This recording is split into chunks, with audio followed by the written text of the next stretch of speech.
Hi everyone, and welcome back aboard the cruiser Olympia at Independence Seaport Museum in Philadelphia. My name is Kevin, and today I'm going to be taking you on a tour of the crew quarters.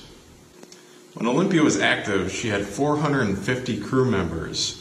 That included 250 deck force sailors who would be working on the top decks, 150 engineers, and the rest would be stewards, medical staff, and officers. Olympia's top two decks, the main deck and the berth deck that we're on right now, were made for the crew of the ship. They're divided into large crew compartments like this one. And this is very reminiscent of the old wooden Navy days, where just like on Olympia, you had big wide open gun decks with hammocks, tables, and quarters for the officers, all in the same space. In this space in particular, you had 150 crew members that were the engineers. You can imagine how tight and cramped this space was with 150 people in it. And you can also see throughout the space that there are guns, there's machines, there's all sorts of equipment. This is called a multi-purpose space where you basically couldn't separate work from basically your personal life. 400 of the ship's crew slept in hammocks like these. Originally, the hammocks had mattresses, pillows, blankets, just like a normal bed. But of course, the fundamental difference between this and a bed is they're hung up on hooks like these little black hooks in the overhead. They're about 18 inches apart, so you don't get a whole lot of space. And also, every single one of these hooks throughout all these berth deck compartments would be occupied at night. So you can imagine the whole space would get filled with hammocks like these. So, because they're kind of in the way when they're out, and during the daytime and an early morning, they would actually trice up the hammocks, basically roll them up with all their mattresses and covers inside, and then they would haul them up to the top deck to air out for the day. Then, when it's nighttime again and it's time to sleep, the sailors would go up and they'd grab all 400 hammocks and they'd bring them back down and sling them up yet again. Throughout the crew compartments, you'll find these 40 mess tables. These mess tables were used for the regular sailors and crew of the vessel, and of course they were used for meal hours. You would set these tables up when it was time to eat, and you would have your 10 buddies and you would sit here and eat your food. When the mess call was over, you would fold the tables up and put them up in the overhead like this one right here. The crew quarters also had to hold all the personal belongings and uniforms for each sailor.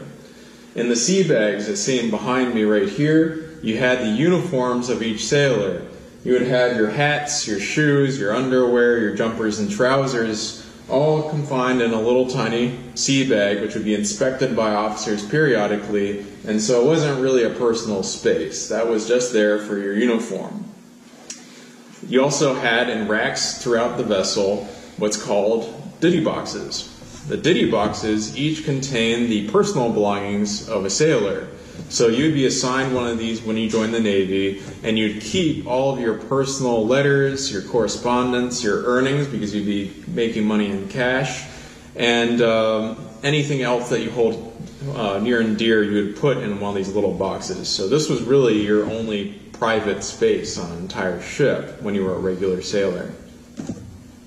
Olympia sailors didn't have a whole lot of downtime, but when they did finally have a moment to relax, they were actually discouraged from relaxing in their personal spaces, because a personal space on Olympia didn't really exist. With these big wide multi-purpose compartments like we are here on the main deck now, you have guns, you have machines, you have everything that the ship needs to function in the same space as the crew would be living. So they had the hammocks, the tables, and all that would be sharing the space with the main gun battery. Because of that, the Navy, of course, wanted the ship to be maintained, and in order for you to maintain a vessel, you can't have a bunch of sailors lounging about next to the guns. So they took the crew and they would put them out on the forecastle. That would be your personal space. The forecastle is the bow of the ship. There's not a whole lot going on out there when you're in port, and so the crew was allowed to relax and chat and play their games out there. However, in the long term, this was very bad on morale, and having no real personal space wasn't great for a sailor.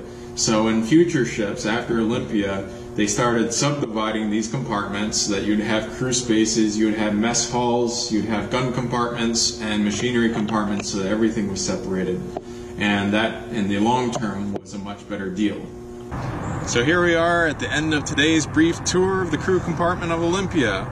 We're relaxing out in the forecastle now, and if you like this video, please make sure to like it and follow us for more information about the ship in the future. And until next time, take care.